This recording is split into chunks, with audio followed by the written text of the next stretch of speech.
Olá, sejam bem-vindos ao programa Ciência Aberta. Hoje iniciamos a série de programas de 2019, trazendo debate um tema importantíssimo, o papel dos oceanos no equilíbrio do planeta, ecossistema que está sendo afetado pelas mudanças climáticas globais e a poluição. Lembrando que esse programa é um resultado de uma parceria da Fundação de Amparo à Pesquisa do Estado de São Paulo, a FAPESP, com o jornal Folha de São Paulo. Todo mês você acompanha aqui, no Ciência Aberta, um tema de interesse público na área de ciência e tecnologia. Vamos começar com um vídeo de abertura para saber um pouco mais sobre esse formidável recurso natural. O papel dos oceanos como reguladores do clima global tem sido destacado por cientistas em todo o mundo. No entanto, esse formidável recurso natural, responsável também pela sustentação de complexas cadeias alimentares, encontra-se ameaçado pela ação humana. Os mecanismos de circulação de água e de transferência de energia térmica entre os hemisférios poderão sofrer muito com as mudanças climáticas. Uma das consequências seria a concentração de calor no Atlântico Sul e o resfriamento nas regiões costeiras dos países banhados pelo Atlântico Norte. Em função do derretimento parcial ou integral das calotas polares e das geleiras, a elevação do nível dos oceanos é outra consequência preocupante, ameaçando cidades, lavouras costeiras e fontes de água doce, podendo até levar à submersão de regiões hoje povoadas. No Brasil, a perda ou acúmulo de areia e lama já desfiguraram 60% dos 7.500 quilômetros do litoral. Cidades das áreas costeiras estão cada vez mais expostas a tempestades, ressacas, erosões e intrusões de água salgada. Não bastasse a mudança climática global, a poluição por plástico tornou-se outro importante fator de degradação dos oceanos. Além de garrafas PET, sacolas e embalagens de alimentos, os ambientes marinhos têm sido contaminados por microplásticos que afetam todos os ecossistemas. A consciência ambiental, modificando os hábitos individuais e atuando como instrumento coletivo de pressão sobre as políticas governamentais e as atividades das grandes empresas, é uma força capaz de deter e reverter esse processo. Para falar sobre oceanos ameaçados, temos conosco 3 especialistas no tema. Ilana Weiner, professora do Departamento de Oceanografia Física do Instituto Oceanográfico da Universidade de São Paulo, USP. Michel Maíques, também do Instituto Oceanográfico da USP. E Cristiano Chiesi, professor associado da Escola de Artes, Ciências e Humanidades da USP. E na plateia nós temos hoje estudantes universitários dos cursos de Gestão Ambiental e Oceanografia da USP e estudantes do ensino médio da Escola Joana d'Arc, além de convidados da FAPESP. Obrigada a todos pela presença. Para entendermos o papel fundamental dos oceanos no equilíbrio do planeta, a primeira pergunta é: como os oceanos participam da regulação do clima global? Ilana, você pode? Sim, não, é um prazer, porque eu dou uma disciplina onde a gente começa exatamente com esse assunto, que os oceanos têm um papel fundamental em regular o clima do planeta. Como? Redistribuindo a energia que chega em excesso na região tropical e levando até as regiões polares, onde a gente tem um déficit de energia, de calor.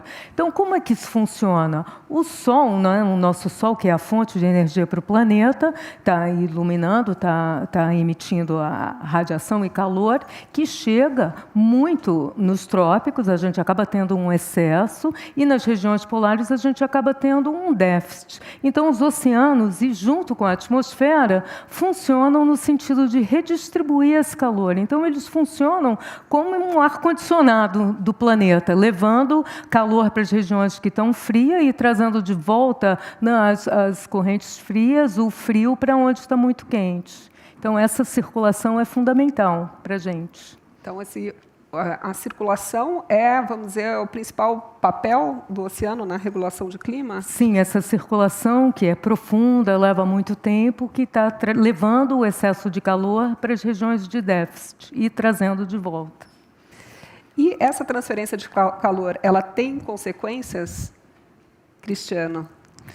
transferência de calor, principalmente no Oceano Atlântico, é um oceano único, ela se dá do Atlântico Sul para o Atlântico Norte. A quantidade de calor transportada é bastante grande, de 0,4 petawatts. E esse calor transportado do Atlântico Sul para o Atlântico Norte, ele termina por aquecer, digamos assim, anomalamente as latitudes médias e altas do Atlântico Norte e retira calor do Atlântico Sul. Nós veremos que essa grande circulação no Atlântico está marcantemente ameaçada. A gente tem visto com frequência no noticiário, né, calotas polares, geleiras derretendo total ou parcialmente em função das mudanças climáticas. E esse derretimento, ele é algo que pode ser medido, ele é mensurável e tem variado nas últimas décadas? Pensa assim, a gente tem essa circulação, que é uma circulação que como se fosse uma correia, né? Então, você tem a circulação indo em direção dos trópicos, em direção das regiões polares, em média, e voltando das regiões polares para as regiões tropicais.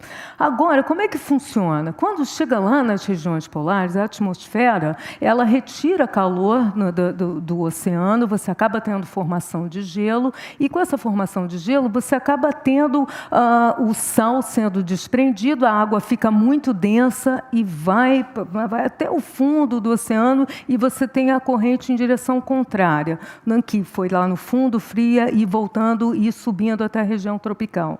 Quando a gente tem o derretimento das geleiras, o que acontece? A gente tem um aporte de água doce, que é a água menos salina. Então, você não consegue mais formar essa água profunda e densa que você precisa para essa circulação continuar se movendo.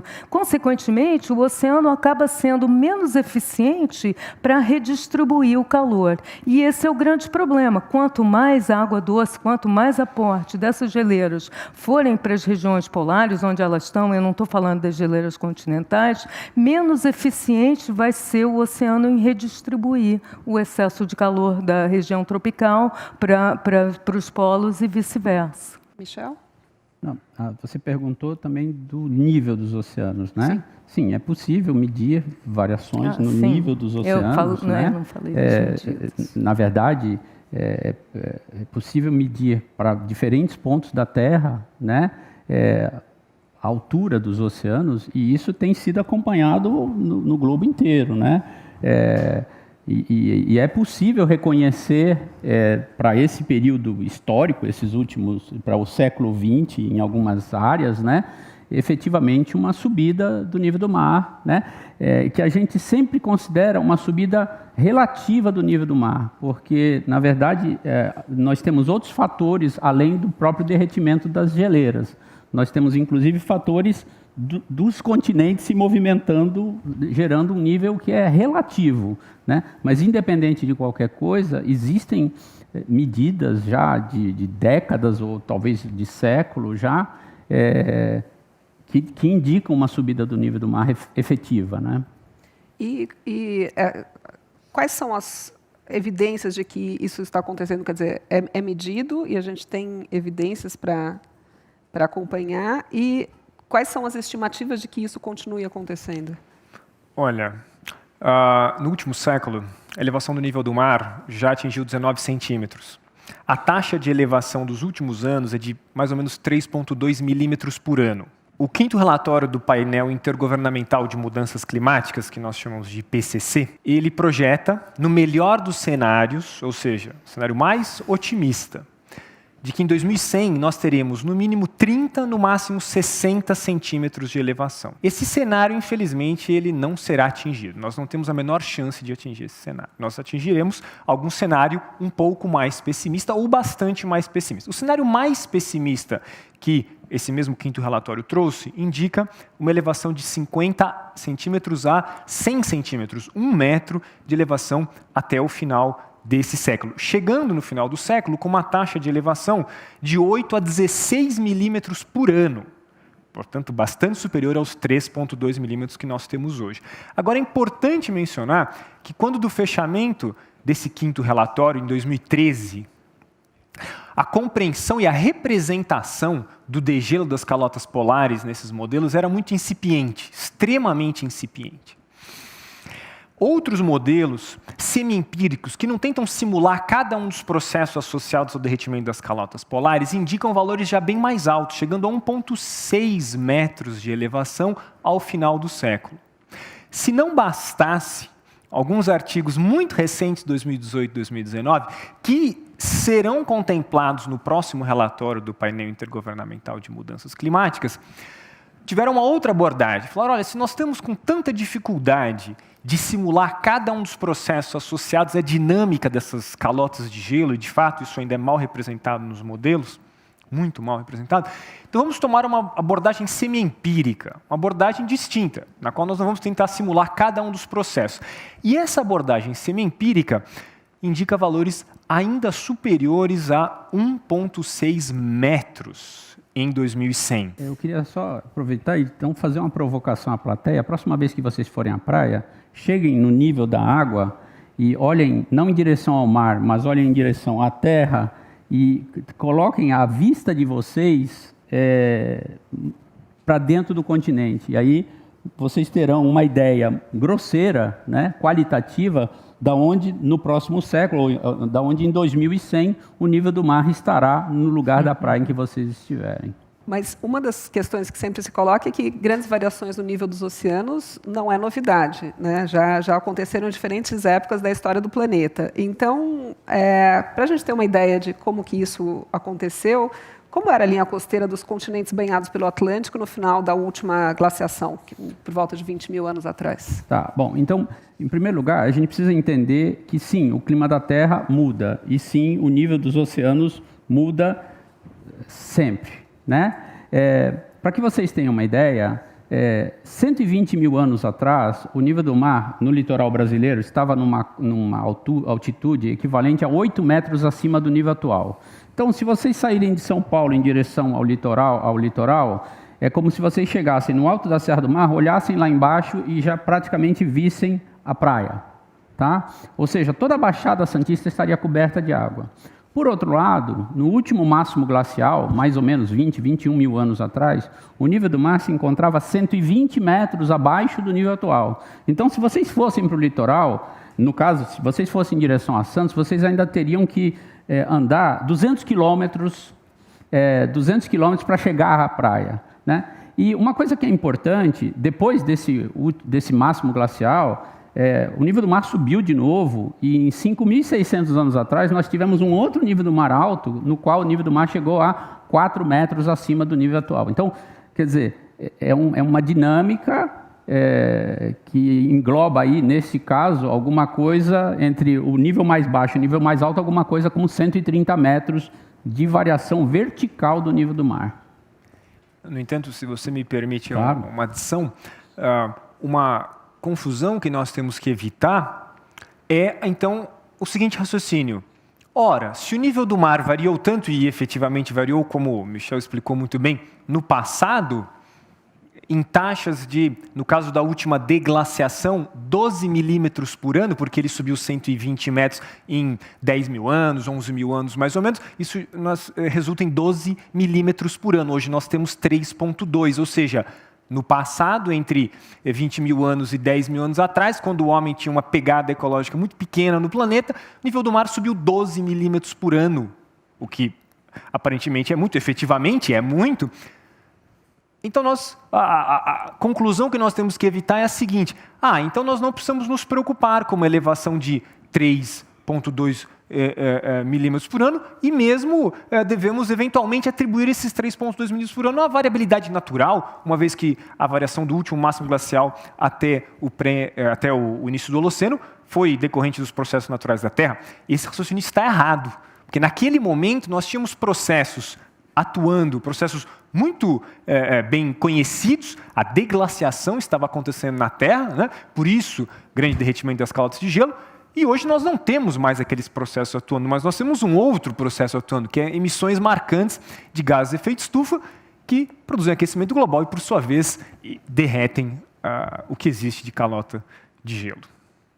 E eu acho que talvez um fator agravante é o fato de que hoje boa parte da população mundial vive muito próximo ao nível do mar, né? Quer dizer, isso é um fator agravante, né? Quer dizer, você tem embora a taxa de subida seja menor, você vai afetar uma população que é muito maior, ordem de grandeza maior do que você afetou no último máximo glacial, com certeza. E tem mais do que isso. É uma questão de velocidade. É a taxa que esse aumento está ocorrendo que é muito rápida.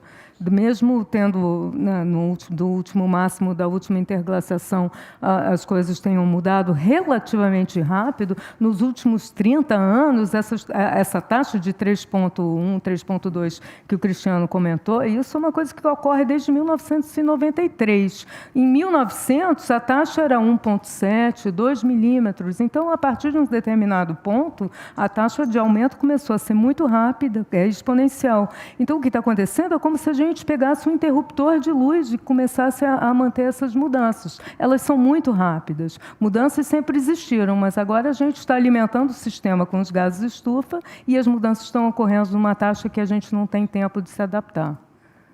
E, quer dizer, a gente falou das populações que moram na região costeira, mas também a elevação do nível dos oceanos também afeta outros ecossistemas e outros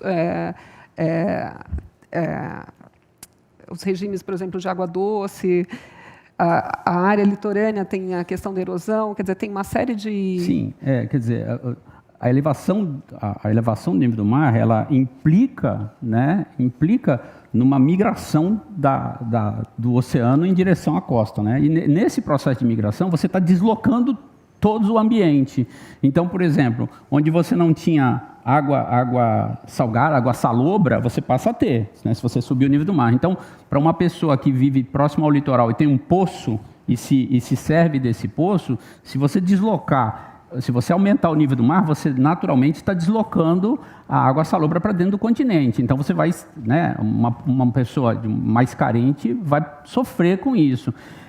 O problema da erosão é um problema geral, né? Muito embora a erosão não seja, depois a gente pode até falar sobre isso, a erosão está associada à subida do nível do mar, mas tem outras causas também. O estudo das mudanças climáticas é um dos maiores exemplos, né, da importância da ciência para a sociedade, né? A gente entender o que está acontecendo com o nosso planeta. No entanto, parte da sociedade ainda põe em dúvida, né, todo o conhecimento que já foi acumulado sobre esse assunto. O que vocês pensam sobre isso? Eu acho que a gente tem que fazer o que a gente está fazendo aqui, divulgar a ciência, mostrar a importância, mostrar... A gente não está numa questão de evitar, essa mudança já está acontecendo. Nós já temos um aumento de 1,1 graus Celsius desde 1900, e a temperatura já aumentou. Então, é uma questão da gente tentar entender quais são os processos que estão mudando, tentar se adaptar e, na medida do possível, mitigar. Quer dizer, tentar evitar ou arrumar mecanismos de evitar. Tem um papel atuante dentro da sociedade para que isso não tenha consequências piores. É muito interessante olhar efetivamente para os argumentos de uma comunidade que é bastante reduzida no Brasil, mas que, de certa forma, nega as mudanças climáticas, a elevação do nível do mar e outras consequências das mudanças climáticas. Esses argumentos, eles não se sustentam, né? Então, quando a gente olha em detalhe para a argumentação trazida por essa pequena comunidade, nós não encontramos aí nenhuma razão que dê sustentação a esse discurso. Falar qualquer coisa é fácil. Agora, dar sustentação científica robusta, obviamente que é mais difícil. E, por outro lado, as evidências das mudanças climáticas são tão claras e tão robustas, baseadas em tantos dados, que não restam dúvidas para aquele leitor, para aquele avaliador atento, não restam dúvidas nesse aspecto. Posso só falar? Eu, assim, também falo para os meus alunos. Isso é uma questão de ciência, não é uma questão de fé. Ninguém questiona se a lei da gravidade existe ou se eu acredito. E a questão do clima, ou da mudança do clima, é determinística, é científica. Então, acabou, não tem discussão. A gente não tem que estar discutindo isso, porque não existe controvérsia. É ciência. Michel? Só para completar uma coisa que a Ilana falou, é papel de todo mundo que está aqui, de todo mundo que está assistindo, ter essa consciência e agir como um agente multiplicador, né? Atuar como um agente multiplicador. Existe uma crise climática no planeta e a gente, não só o cientista, mas o estudante, o aluno do ensino médio, tem que ter consciência dessa crise climática e tem que atuar como um agente multiplicador dessa preocupação. Quer dizer, é uma preocupação, não é nossa, não é da gente, da universidade. É uma preocupação que tem que ser de cada um de nós, porque todos nós já sofremos os efeitos da mudança climática. E os oceanos nessa crise climática estão particularmente sofrendo Mas e são suscetíveis. Não são os únicos. Bom, tem muitas perguntas e muitas questões aí sobre os oceanos. No próximo bloco, a gente mergulha ainda mais nesse tema para falar de um aspecto pouco conhecido, que é essa redução da circulação das águas e os impactos dessa alteração em escalas global e regional. Voltamos em 2 minutos. Até já.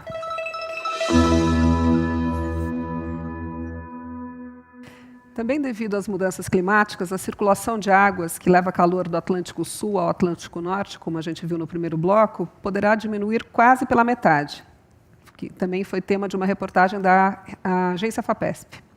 Então, minha primeira pergunta é, vocês poderiam nos dar uma ideia de quanto calor é transferido do Atlântico Sul para o Atlântico Norte? Cristiano, você tinha falado em 0,4 petawatts. Você pode explicar o que é isso? Sem dúvida. O 0,4 petawatts é uma quantidade enorme de calor. E eu vou dar um exemplo para tentar trazer esse número, deixar ele bastante palpável. A usina hidrelétrica de Itaipu produz 14 gigawatts, quando todas as turbinas estão funcionando. 14 gigawatts.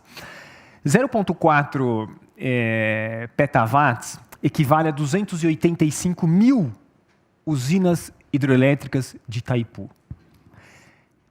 Então, por aí, nós conseguimos trazer de uma forma bastante palpável a dimensão do calor que é transportado por essa grande circulação no Oceano Atlântico, do Atlântico Sul para o Atlântico Norte. Note que a 30 graus norte, essa circulação ganha ainda mais calor, que é o calor que chega no Caribe, principalmente, e ali chega a 1,3 petawatts.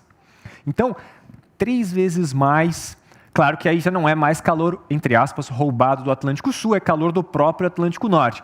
Mas então, por aí nós conseguimos ter uma ideia da importância desse processo no controle do clima global. Essa transferência ela é feita por meio de uma célula de revolvimento meridional? Exatamente. Você pode explicar como isso funciona? A célula de revolvimento, ela envolve a perda de calor de águas por parte de águas que já tem muita salinidade no Atlântico Norte, em altas latitudes, especificamente entre o Canadá e a Groenlândia, e entre a Groenlândia e a Noruega. Então, lá essas águas liberam muito calor para a atmosfera, ficam muito densas e afundam. Elas fluem para o sul, ao redor de 2.000 metros de profundidade. As águas superficiais, que estão fluindo para o Atlântico Norte, ocupam esse espaço, porque não pode ficar um vazio ali. E aí se estabelece uma célula que afunda nas altas latitudes do hemisfério norte, vem para o sul em profundidade e aflora ao redor da Antártica e em superfície flui para o Atlântico Norte. Essa circulação, qual vai ser a consequência da sua diminuição? A gente falou um pouquinho disso no primeiro bloco, mas talvez Ilana pudesse falar um pouquinho mais? Sim, não. O que acontece se essa circulação diminuir? Eu, em termos gerais, lembra, novamente, a gente está redistribuindo calor. Se você deixa de redistribuir o calor, onde está frio, né, nas regiões polares ou mais perto das regiões polares, vai ficar mais frio. Onde está quente, vai ficar cada vez mais quente. Então, você vai ter essas regiões de intensificação de frio e de calor na região tropical. Você não redistribui mais o calor. É isso que acontece se essas células enfraquecerem. aí isso vai ser um problema. Vai ficar quente em muitos lugares, vai ficar frio em outros lugares, mais perto das regiões polares, e você, inclusive, pode ter, até, o Cristiano me corrija se eu estiver errado, o estabelecimento até de uma nova era glacial, porque você não consegue mais trazer calor para onde você está formando o gelo. A diminuição do transporte de calor do hemisfério sul para o hemisfério norte, do Atlântico Sul para o Atlântico Norte especificamente, poderia, em teoria, como a Ilana mencionou, gerar temperaturas baixas nas altas latitudes do hemisfério norte, que, em teoria, levariam à formação de gelo. No entanto, com os altíssimos níveis, altíssimas concentrações de CO2 na atmosfera, como nós temos hoje, e previsão para as próximas décadas, para o próximo século, isso está absolutamente fora de cogitação. Isso não vai acontecer. A gente fala um pouco, quer dizer, tem um impacto ali local, né? Mas tem também, quer dizer, isso essas mudanças elas afetam é uma mudança global. Então, quer dizer, como que isso, qual é o impacto disso, tanto regional quanto globalmente, Michel? Então, na verdade, o grande impacto global é talvez uma ampliação das diferenças, né? Então, isso pode ter consequências, por exemplo, e aí a Ilana me corrija, né? Isso pode ter consequências no regime dos ventos, por exemplo, intensificação de tempestades, né? Quer dizer, existem aspectos que estão relacionados a isso, que toda vez que você aumenta as diferenças nas latitudes, né, você vai acabar intensificando o regime de vento, gerando mais tempestades, e aí você vai ter problemas aí em escala local, né? Por exemplo, se você tiver um aumento de tempestades na região costeira, você passa a ter um problema local, né? Quer dizer, aí são fenômenos regionais, né? E os registros, não sei se há, mas assim, há registros, por exemplo, já no continente, né? Isso saiu para a cidade de São Paulo, já existe registro histórico de aumento de tempestades e essas coisas. Então, efetivamente, o que você vai aumentar, ao aumentar essas diferenças, tudo vai ficar mais Extremo. Você aumenta os extremos, exatamente. Uma pergunta que veio da plateia, do Paulo Marcelo, lá da IASH, ele pergunta da questão da interação não só do oceano, né, das diferentes partes do oceano, mas do oceano com a atmosfera. Quer dizer, o oceano está sempre em constante troca com a atmosfera. E com o avanço do aquecimento global, quais são os impactos nessa interação do oceano com a atmosfera? Bom, o oceano está sempre conspirando com a atmosfera quando a gente fala de questões climáticas, para redistribuir calor, para redistribuir chuvas. Quer dizer, a gente tem que pensar, o oceano ele é muito lento, ele se move muito lento, a atmosfera ela atua muito mais rapidamente. A formação de uma nuvem, em meia hora você forma uma nuvem. Chuvas elas se propagam, você pode ter chuvas em questões de dias ou semanas, enquanto que o oceano às vezes pode ter escalas de tempo de centenas a milhares de anos para se mover. Mas eles estão sempre conspirando juntos. Então, se a gente muda a redistribuição de calor, ou como o Michel falou, acentua as diferenças, o que a gente faz? A gente muda o transporte de umidade, a gente muda como a atmosfera está vendo aquele equilíbrio, aquela distribuição de temperatura no oceano e, consequentemente, vai mudar o impacto regional. Mudanças de chuvas, principalmente. Estima-se que essa redução na circulação dos oceanos ela venha provocar também um aumento na emissão de CO2. Correto? Sim, Ilana? Sim. Por quê? Quando o planeta diminui a intensidade dessa circulação, o Atlântico Sul, especificamente o hemisfério sul de uma maneira geral, acumula calor. 0,4 petawatts não são mais transportados para o hemisfério norte, eles ficam retidos no hemisfério sul. Isso empurra os cinturões climáticos, atmosféricos e oceânicos ao redor da Antártica a se aproximarem ainda mais da Antártica. O gradiente de temperatura meridional ali ao largo da Antártica fica mais íngreme. Isso fortalece os ventos, e esses ventos produzem mais ressurgência de águas profundas ao redor da Antártica. Essas águas são riquíssimas em nutrientes, o que por um lado é muito interessante, porque aumenta a produtividade primária, por outro lado, traz muito CO2 que estava no fundo dos oceanos, e esse CO2 ele não é consumido ao redor da Antártica na sua totalidade, porque existe uma deficiência de ferro, porque a produtividade primária aumente ao redor da Antártica, e essa diferença de CO2 que não é utilizada pelos organismos que fazem fotossíntese é liberado para a atmosfera. Então, mais CO2 chegará à atmosfera por conta da diminuição da intensidade da célula de revolvimento meridional do Atlântico. Isso já foi observado no passado geológico e não é pequena. No passado geológico, nós já medimos mais de 20 ppm de elevação na concentração do CO2 na atmosfera terrestre, só por isso. E isso, por sua vez, também vai aumentar o aquecimento global. Quer dizer, então você... Sem dúvida, é um círculo vicioso. E a gente poderia voltar um pouco no que a gente começou a conversar no primeiro bloco, sobre como isso afeta especialmente os países costeiros, e o Brasil é um país essencialmente costeiro. Então, Michel... Bom, toda vez que, falando um pouco, vou falar de dois assuntos que eu considero importantes aí, né? Quer dizer, um é quando você tem um aumento, uma intensificação de ventos, ou uma intensificação das condições meteorológicas adversas, né? Você tem aumento de tempestades, né? E isso você tem, como nós temos uma boa parte da nossa população disposta na região costeira, né, e muitas vezes disposta de uma maneira não adequada, né, essas populações sofrem diretamente o efeito dessa intensificação de ressacas, de tempestades, né? Então esse é um aspecto importante. Falando em escala global, e aí pegando um pouco daquilo que foi falado no primeiro bloco, quando eu subo o nível do mar, existem no mundo alguns países, e são principalmente países com populações muito pobres, que vivem muito próximas do nível do mar, né? E quando você aumenta, né, quando você prevê uma subida aí de 1 metro, 1,5 metro de nível do mar, você elimina o local em que essas pessoas moram, né? Um dos países que potencialmente sofre mais com isso é um dos países mais populosos do mundo, chamado Bangladesh, né? E com uma perspectiva de subida de 1 metro, 1,5 metro, o que vai acontecer é que você vai obrigar a que milhões de pessoas se desloquem, né?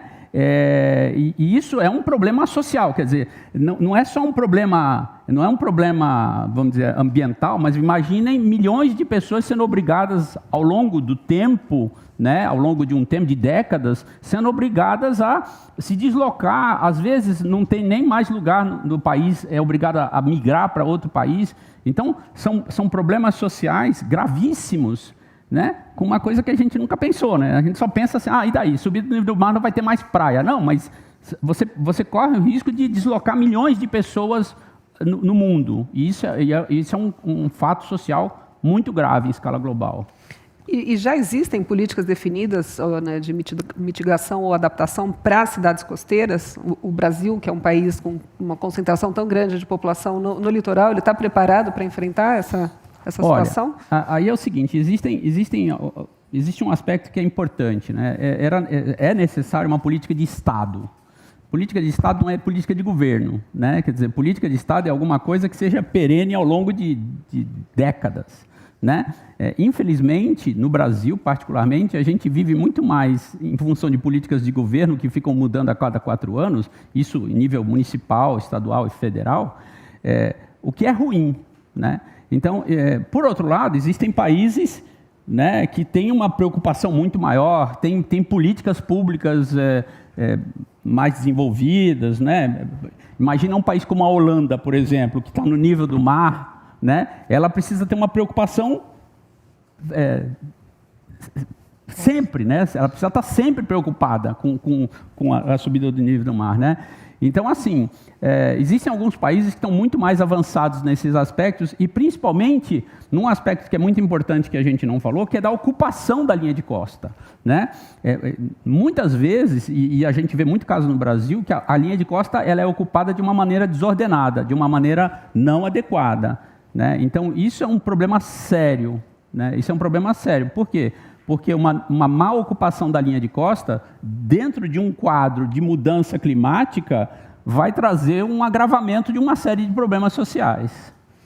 Bom, Eu gostaria de mencionar um caso que é uma exceção à regra, mas que merece ser mencionado. É o caso de Santos, no litoral do estado de São Paulo. Santos foi foco de 2 ou 3 estudos muito recentes, financiados pela FAPESP, inclusive, no qual essa questão foi tratada amplamente. Foi tratada não apenas pelos pesquisadores, mas em conjunto com o poder público e com a sociedade civil. Veja que Santos hoje é uma exceção à regra, porque tem um plano de enfrentamento. Esse plano ainda não foi colocado em prática. Ele é muito recente, foi anunciado há 2 anos atrás, mas ele, se colocado em prática, vai efetivamente gerar condições um pouco menos difíceis, digamos assim, para as populações afetadas pela elevação do nível do mar e por outras questões associadas a mudanças climáticas nos oceanos. Veja que em Santos foi estimado por esse projeto que os prejuízos aos imóveis em 2100, com a subida do nível do mar de 60 centímetros, que é um valor que, sem dúvida, não será atingido. Nós atingiremos um valor muito mais alto do que isso. Seria de 1,3 bilhões de reais. E esses mesmos projetos estimaram que as medidas necessárias de adaptação oscilam entre 300 e 400 milhões de reais. Veja que adaptar é economicamente extremamente vantajoso. Agora, precisa ser feito, porque se não fizer, você vai pagar a conta em 2100. Bom, a ciência ela contribui muito, né, enfim, a produção de dados, né, e de entendimento desses mecanismos todos. E tem equipamentos permanentes, né, que existem para monitorar esses dados. E a gente tem, Ilana, equipamentos fundiados no Atlântico Sul que nos ajudam a acompanhar essa situação? Tem Atlântico Tropical. Na verdade, existem vários sistemas de monitoramento. A gente está muito longe da rede de observação atmosférica, que foi o que inspirou a rede de monitoramento nos oceanos, onde você tem estações meteorológicas. O planeta é coalhado de estações meteorológicas que estão transmitindo essa informação por satélites, que entram nos modelos de previsão de tempo que a gente consulta todo dia de manhã no nosso celular. Os oceanos são um pouquinho diferentes pela própria natureza, é difícil, você não consegue plantar estações. Não, você colocar uma boia fixa com uma estação meteorológica para cima e instrumentos oceanográficos embaixo é uma coisa custosa, depende de uma logística grande e e você tem que enfrentar problemas como vandalismo. Então, não adianta só colocar uma boia no Atlântico Tropical que está medindo os parâmetros oceano-atmosfera para a gente poder ter uma previsão marinha um pouco melhor. Você tem que se preocupar em manter esses instrumentos, você tem que se preocupar com a maresia, com a salinidade, mas existe. Não, é um alento. Existe uma rede que chama Pirata, no Atlântico Tropical e Sul.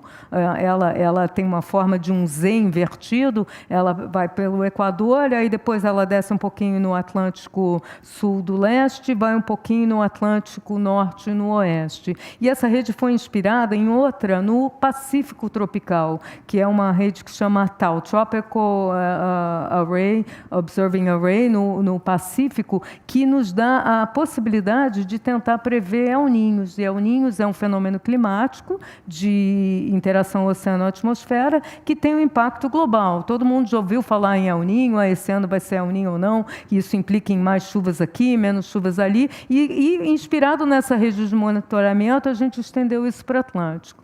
Fora isso, existe agora uma outra rede que é super interessante, que chama Argo. São flutuadores. O que são esses flutuadores?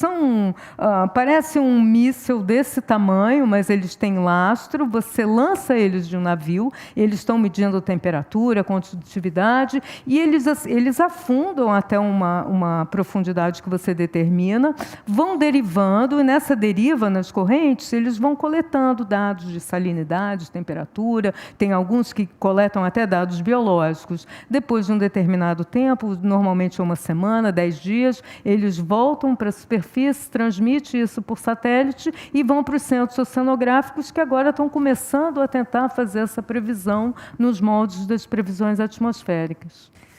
E tem também os navios, né? Quer dizer, não são os de monitoramento, mas são enfim, investigações mais pontuais. Michel, você pode contar um pouquinho sobre os... Na verdade, assim, talvez o Brasil não tenha a quantidade de navios oceanográficos que seria necessário em função do seu tamanho, né? Na Universidade de São Paulo, nós temos 2 navios, né? O Alfa Crucis, né? E o Alfa Delfine, né? O Alfa Crucis é um navio grande, são 64 metros de comprimento, e é usado mais para pesquisa oceânica, né? E, por exemplo, o Alfa Crucis ajuda, muitas vezes, em projetos ligados a mudanças climáticas, né? Então, instalação de boias no meio do oceano. Tem, inclusive, um projeto agora em andamento, financiado pela FAPESP, com colocação de boias, né?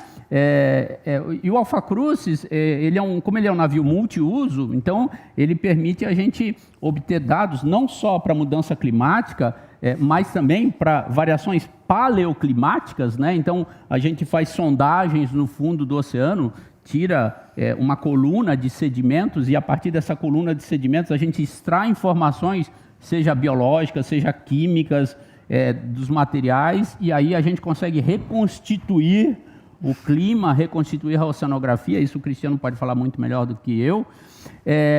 E um aspecto que é importante, recente também, a gente encontrou em alguns trabalhos recentes também a bordo do Alfa Crucis, a gente encontrou fontes naturais de metano. Esse é um aspecto importante, porque o metano é um gás estufa, né?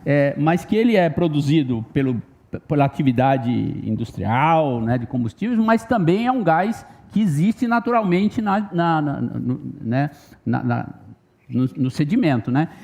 Então, é importante você saber o quê? O que é natural e o que é gerado antrópico, né? Então, esse é um aspecto importante também, né? E além de outros estudos sobre poluição, sobre outros aspectos também.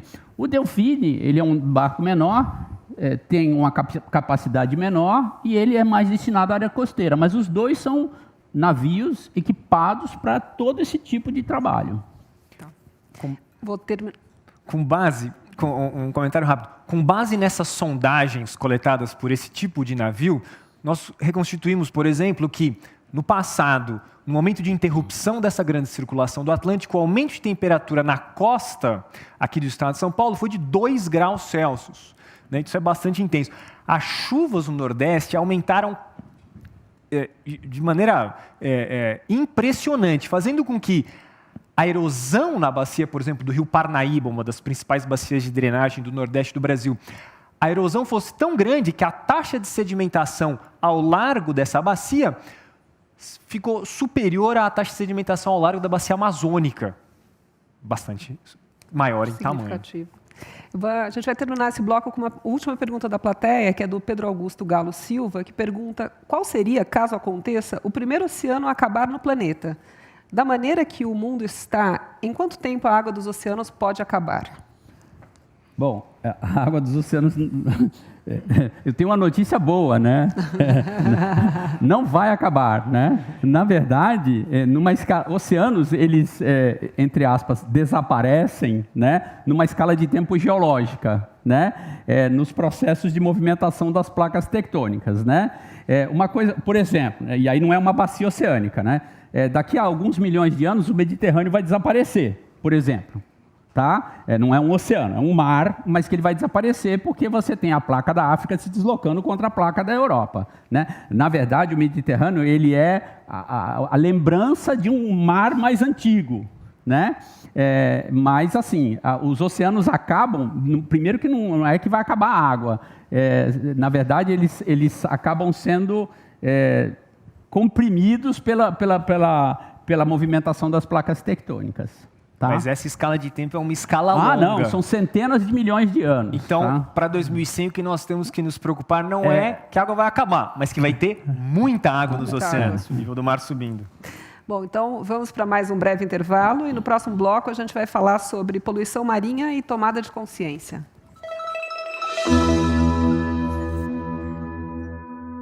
Além do grande impacto causado pelas mudanças climáticas globais, outra ameaça aos oceanos é a poluição, especialmente por plásticos. Os ambientes marinhos têm sido contaminados não apenas por garrafas PET, sacolas e embalagens de alimentos, mas também por microplásticos, resultantes da fragmentação dos pedaços maiores. Então, a primeira pergunta é, de onde vêm os microplásticos? Como eles são produzidos e como que eles vão parar no mar? Michel? Bom, microplástico é qualquer fragmento de plástico menor do que 5 milímetros, tá? E, na verdade, é o seguinte, não sei se você já foi... Bom, se todo mundo já foi à praia aqui, com certeza, uma das coisas, já viu a quantidade de plástico que as pessoas deixam no mar, certo? Mas, além disso, já se usou plástico para limpar porão de navio, o próprio lixo que é jogado em cidades que não têm infraestrutura, acaba indo para o mar, né? Plástico é um material muito leve, então ele acaba sendo transportado a grandes distâncias, né?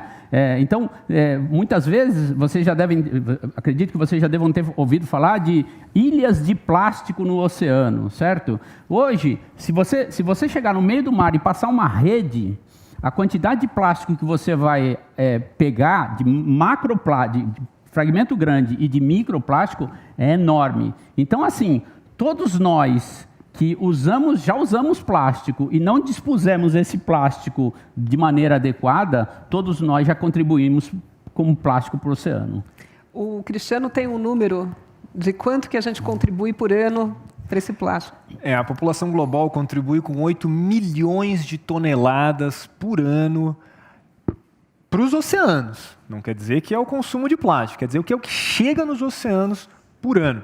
E é interessante pensar também que, além dos grandes objetos que podem se fragmentar e chegar no oceano formando microplástico, que é o que nós chamamos de microplástico secundário, existe o microplástico primário, que nós temos pouco conhecimento. Muitos cosméticos têm esférulas de microplástico. Vestimentas de tecido sintético, quando são lavadas, produzem fibras que vão para o sistema de tratamento de esgoto. O sistema de tratamento de esgoto dificilmente retém essas microfibras, que são compostos sintéticos, chamado microplástico, terminam nos oceanos.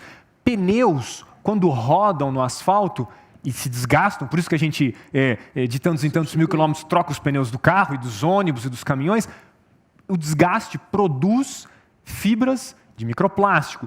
Todos esses materiais chegam até os oceanos de forma involuntária. Claro, ninguém vai despejar voluntariamente fibra de tecido sintético nos oceanos ou pellet de resina que é utilizado na produção de objetos de plástico.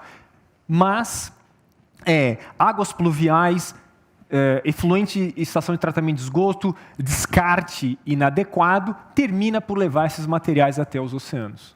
Então, vou emendar com uma pergunta da plateia, do Caio Santos, que pergunta: se retirar os canudos de lojas, restaurantes e sucos de caixinhas, irá adiantar? Não resolve o problema? Não resolve o problema. Mas se isso implicar num aumento da conscientização de que a gente precisa dar um tratamento adequado ao plástico, ajuda. E ajuda muito, né? Existem alguns países que, por exemplo, estão banindo o plástico dos mercados, né? Por quê? E muitas vezes por pressão da própria população. A população não quer mais usar plástico, porque sabe o quanto isso é danoso para a gente, ou para a fauna, ou para quem quer que seja. E existem espécies que são ameaçadas, né, que correm risco por conta da poluição por plásticos? Quer dizer, a gente tem visto vídeos e fotos de bichos com plástico dentro. E também riscos para a saúde humana, esses microplásticos? Por favor. Não pode responder. Essas fotos, elas são muito impactantes e elas nos auxiliam, né, à tomada de consciência. Muito importante isso. O primeiro passo é detectar o problema e conscientizar as pessoas do problema. Elas estão surtindo muito efeito nesse sentido, essas imagens. Agora, a ingestão de microplástico por parte de organismos marinhos ela é generalizada. Então, não existe uma espécie ou outra espécie particularmente que esteja sofrendo com isso.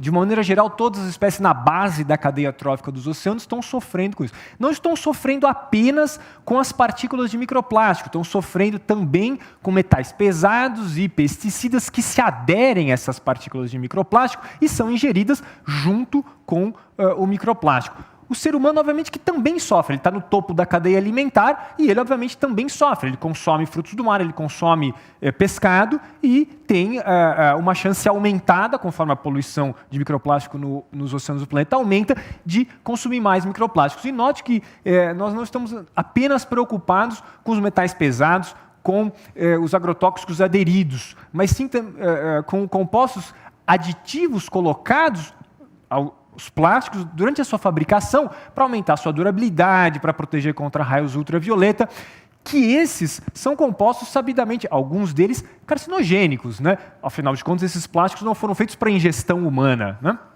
Então, obviamente que isso traz um risco adicional à saúde humana. Esse é um aspecto importante que o Cristiano citou, que é o seguinte: a gente está muito acostumado, todo mundo fica chocado quando vê uma tartaruga, uma ave, né? São os tais organismos carismáticos, né? Eu tenho até um colega que chama os fofulentos marinhos, né? Porque são os fofos, né? Mas, na verdade, eles são organismos de topo de cadeia, né? Se vocês forem numa praia, vocês têm uma série de organismos ali que interagem, por exemplo, com o fundo do mar, que estão ingerindo esses plásticos, esses microplásticos, e efetivamente estão absorvendo hidrocarbonetos, né, petróleo, estão absorvendo metais, estão absorvendo um monte de coisa. A gente só vê aquilo que dá aquele impacto visual, né? Mas, claro, se você olhar um poliqueta, primeiro que ele é feio, né? Então você vai olhar o poliqueta e vai falar, e eu com isso, né? Então, mas você tem que pensar que o poliqueta ele é importante porque ele ajuda a manter uma cadeia trófica lá. Então, não é porque ele é feio, né? Eu acho, né, que ele é menos importante, né? Quer dizer, você tem que se preocupar com a cadeia como um todo, né? E uma pergunta também da plateia, se existe uma forma de retirar essa quantidade de plástico do mar e eliminar, enfim, dar um outro destino a ele. Ilana, alguma ideia? Olha, eu acho que tem várias organizações não governamentais tentando fazer isso. É uma fonte de inovação grande. Vocês até podem pensar em maneiras de tentar retirar o lixo. Mas eu acho que o mais importante não é só retirar o lixo que já está lá, mas é tomar grandes iniciativas para que mais lixo não seja aportado para o mar, que é tentar fazer com que o seu supermercado não embale tudo em plástico. São grandes atitudes. É lógico que a gente, localmente, evitar o uso ajuda, mas como é que você pode lutar? Você quer comprar um tomate, uma verdura, vem embalado num plástico. A gente fica meio amarrado ao sistema. E volta a questão do canudinho. É um paliativo. É importante? Não, é importante dar um sinal de que um sinal falso de que está se fazendo alguma coisa que pode ser efetiva e não é. A gente está muito longe de evitar essa poluição toda. Mudando um pouquinho de tema, outro assunto que tem surgido bastante é sobre a acidificação dos oceanos, que os oceanos estão se tornando mais ácidos, né? Enfim, Ilana, acho que você podia nos explicar o que é isso, o que está acontecendo. Bom, quais as consequências? Assim, eu trabalho diretamente com o papel dos oceanos no clima. E quando a gente fala de acidificação, quer dizer, é o outro problema da mudança climática. Então, em vez de aumento de temperatura, a gente está tendo uma acidificação. O que acontece? Você tem todo esse excesso de CO2 na atmosfera que acaba se recombinando com a água do mar e tornando ela mais ácida. Então, você muda a acidez, você muda o pH da água, e isso acaba afetando todos os organismos que têm cálcio. Então, isso causa degeneração de comunidades de corais, ecossistemas, tudo que a gente precisa para viver dos oceanos, a biodiversidade, então acaba afetando. É um problema sério. Cristiano tem números. Além dos números que eu vou mencionar com prazer, é interessante pensar o seguinte, que 30 a 40% das emissões de gases de efeito estufa, fundamentalmente nesse caso CO2, emitidas pelo homem, é absorvida pelos oceanos. Então vejam como os oceanos desempenham têm um papel fundamental na atenuação do aquecimento global. É um favor que os oceanos, a gente poderia entender assim, fazem para nós. Agora, tem um efeito colateral a absorção do CO2, que é a dissociação do CO2. Primeiro ele forma ácido carbônico nas águas, depois ele dissocia em íon bicarbonato e H+. E pronto, é o H+, que diminui o pH. No último século, o quinto relatório do IPCC nos traz os melhores números e diz que o caráter ácido dos oceanos no último século já aumentou, o caráter ácido aumentou em 30%. Até 2100, esse caráter ácido vai aumentar de 2 a 3 vezes, né, em relação ao pré-industrial. Então, esse caráter ácido ele não afeta só os organismos que precipitam uma carapaça, uma concha, né, uma concha que nós conhecemos, mas afeta, de uma maneira geral, toda a base da cadeia trófica nos oceanos. Sob pH mais ácido, esses organismos despendem mais energia nos seus processos metabólicos e, portanto, sobra menos energia para as suas atividades ontogenéticas normais. Ele cresce menos, ele se desenvolve menos. Ao se desenvolver menos, na base da cadeia trófica, nós estamos falando de organismos fotossintetizantes, eles fazem menos fotossíntese. Ao fazer menos fotossíntese, eles tiram menos CO2 da atmosfera. Ao tirar menos CO2 das águas, CO2 vem da atmosfera, ao tirar menos CO2 das águas, os oceanos absorvem menos CO2 ainda e, portanto, a concentração de CO2 na atmosfera aumenta ainda mais. A pergunta que você faz é se há uma maneira sustentável de usar os oceanos, que é uma pergunta difícil, porque ela é usada de muitas formas e ela é influenciada de muitas formas. Então, quer dizer, mas talvez seja qual seria o primeiro passo para cuidar um pouco melhor dos oceanos, se isso é possível? Parar de emitir gases estufa, exigir melhores transportes públicos, andar mais de bicicleta. Quer dizer, eu acho que a emissão, parar de emitir, vai ajudar muito. Seria o fator mais importante? Bom, é o que eu acho. Diminuir as emissões. E porque a gente tem falado muito, né, também tem saído bastante sobre efeitos diretos nos oceanos, nos impactos ambientais nos oceanos, de questões de mineração, exploração de petróleo no pré-sal, ou a busca de materiais que são importantes para indústrias, para as novas indústrias, né, a exploração de cobalto, por exemplo. E, quer dizer, toda exploração causa um efeito, mas essas causam mais impactos? Na verdade é o seguinte, eu não diria que uma exploração no oceano causa mais impacto. Toda atividade mineral, por definição, toda atividade de exploração mineral, por definição, causa impacto, né? Então isso é não existe nenhuma maneira de você tirar alguma coisa da crosta terrestre sem você causar impacto. Isso aí não dá, né? O que acaba acontecendo muitas vezes, então, por exemplo, vamos pegar o caso do cobalto ou dos nódulos, não sei o quê. Em primeiro lugar, isso se encontra a uma distância muito grande, normalmente se encontra uma distância muito grande dos centros de utilização. Então, o que acontece? Você tem que criar infraestrutura, você tem que desenvolver tecnologia, você tem que ter um planejamento da extração, da exploração, você tem que ter um cuidado ambiental em um ambiente que você não tem um acesso, muitas vezes, direto. A gente não vai lá a 600 metros de profundidade ou a 1.000 metros de profundidade e fazer a extração, né? Quer dizer, é uma coisa que é tecnologicamente ainda complicada, ambientalmente arriscada, eu diria, né? E outra, né? Existe um outro aspecto que também, por exemplo, toda vez que você sai do seu mar territorial, né? Do seu espaço, daquele espaço que lhe é permitido internacionalmente você explorar o oceano, seja recurso vivo ou não vivo, você tem que atender a regras de uma autoridade internacional, né? Então também não é para chegar e sair arrancando tudo, né? Mas de qualquer maneira, um aspecto que é importante é que existe já no mundo várias solicitações de países de mineração experimental no fundo dos oceanos. Isto é um risco? Sim, isso é um risco ambiental, isso é um risco porque a gente não tem pleno domínio dos processos que que ocorrem nesses fundos oceânicos. E lembrando que são o que a gente chama de recursos não renováveis. Então, é alguma coisa que você vai tirar e, eventualmente, esse nódulo ele pode levar milhões de anos para se desenvolver de novo, né? O petróleo que a gente tira hoje é um petróleo que foi formado pela degradação de uma matéria orgânica que foi depositada há dezenas de milhões de anos. Então é um recurso que, se a gente tira uma vez, ano que vem não tem mais. A gente não está lá de volta para tirar, porque ele não existe mais. Se eu tirar todo o recurso, ele sumiu. Sim.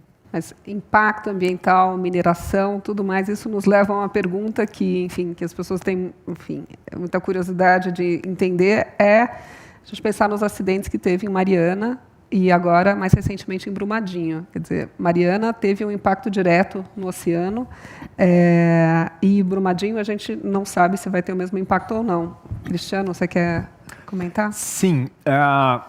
O caso de Mariana, que teve um impacto muito grande nos oceanos, ele já se encontra razoavelmente bem estudado. Ocorreu um monitoramento da chegada da pluma nos oceanos. Note que na primeira semana, na foz do Rio Doce, a taxa de sedimentação, quanto sedimento acumulou nessa uma semana, foi de 4 centímetros. Só para a gente ter uma ideia, na foz do Amazonas, a taxa de sedimentação média é de 1 centímetro por ano. Pensamos no tamanho da bacia amazônica, com os Andes contribuindo com muito sedimento, bacia enorme. 1 centímetro por ano é a taxa média de sedimentação ali. Rio Doce, uma bacia de drenagem muito menor, sem os Andes contribuindo com grande quantidade de sedimento, resultou numa taxa de sedimentação de 4 centímetros em uma semana. Foi muito sedimento que chegou até a foz. Obviamente que isso teve um impacto enorme no meio físico e no meio biótico, né? No meio biótico, a turbidez das águas foi tanto que os organismos fotossintetizantes, que é a base da cadeia trófica, não conseguiram mais ou não conseguiram absolutamente ou foram fortemente impedidos de fazer fotossíntese. Obviamente que isso minou a base da cadeia trófica. Claro que quando esse sedimento se depositou, passados alguns meses, eles voltaram a recolonizar aquela região e voltaram a fazer fotossíntese. Mas o impacto foi grande. 95% dos peixes pescados naquela região, a 20 quilômetros a sul e a norte da foz do Rio Doce, durante os primeiros 3 meses pós-chegada da pluma na foz, apresentaram níveis bastante acima dos permitidos de metais pesados, né? Que obviamente não é permitido o consumo de peixe com esse teor de metais pesados. Falamos aqui de chumbo, por exemplo, falamos aqui de cromo, manganês também, né? Então note que tanto o topo da coluna d'água foi afetado, como a base da cadeia trófica, como peixes que já estão mais para frente, bem mais para frente na cadeia trófica dos oceanos, mas também os organismos bentônicos, com a deposição de 4 centímetros de lama num evento episódico nesse caso, uma semana. Obviamente que esses organismos foram fortemente impactados também.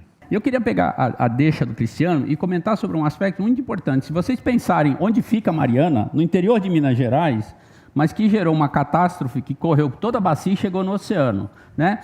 A gente precisa começar a entender que o planeta ele tem conexões, teleconexões, né? Eventualmente, coisas que acontecem no Oceano Pacífico, as explosões nucleares que aconteceram, os testes nucleares do Oceano Pacífico Sul, a gente consegue medir registro desses testes no Atlântico, né? Com o acidente de Fukushima, o acidente foi no Japão, você consegue medir níveis de radioatividade do outro lado nos Estados Unidos. Então, na verdade, quando a gente pensa nos oceanos, a gente tem que pensar numa relação muito forte com o continente. Alguma coisa que você faz no continente pode ter um efeito muito sério, muito severo no oceano. E vice-versa, obviamente, e vice-versa. Então, por exemplo, não é pelo fato da gente morar a 700 metros de altitude ou a 100 quilômetros do oceano que a gente está livre de algum impacto gerado no oceano.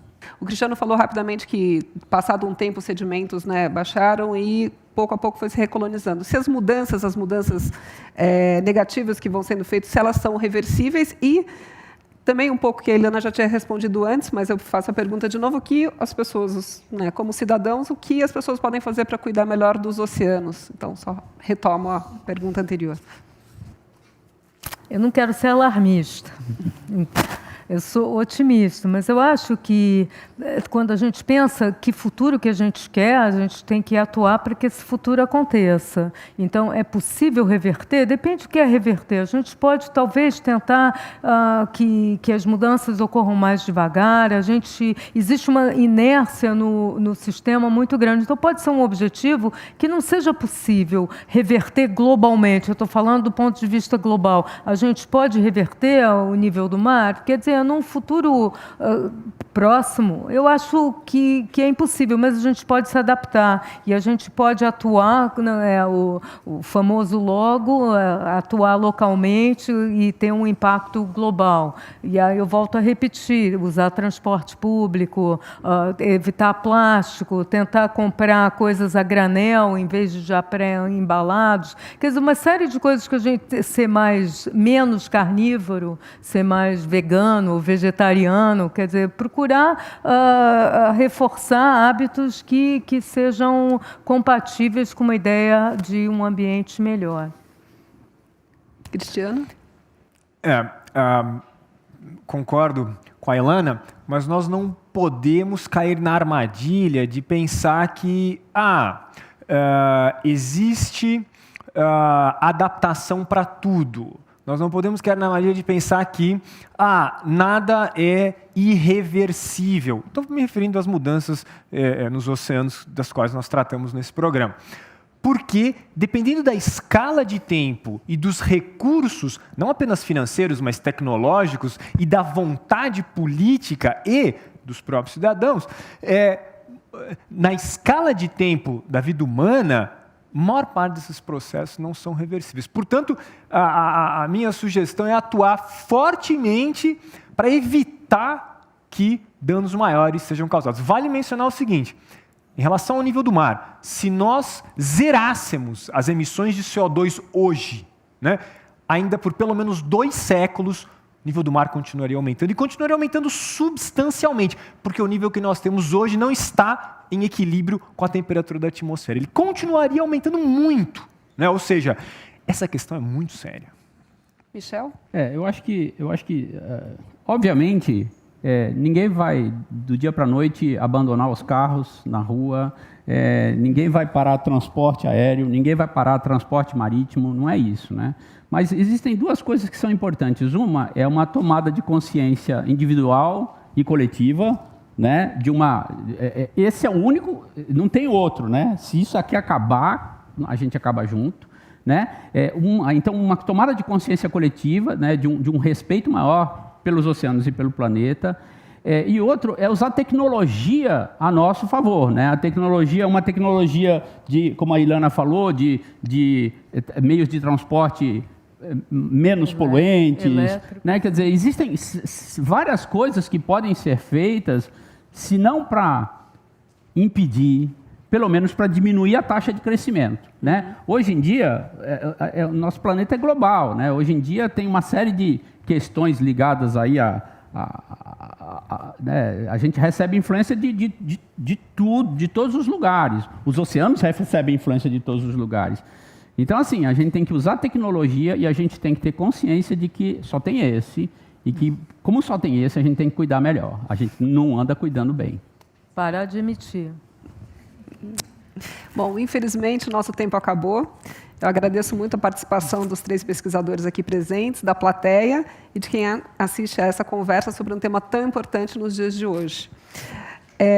Através da ciência, a gente já debateu aqui nesse mesmo canal diversos outros temas, como obesidade, depressão em jovens e adolescentes e os novos desafios das cidades. Estes e outros temas do Ciência Aberta você pode ver e rever na página do Ciência Aberta e nas nossas redes sociais. Em abril, Ciência Aberta continua aqui na FAPESP, trazendo mais um importante tema da ciência. Até lá!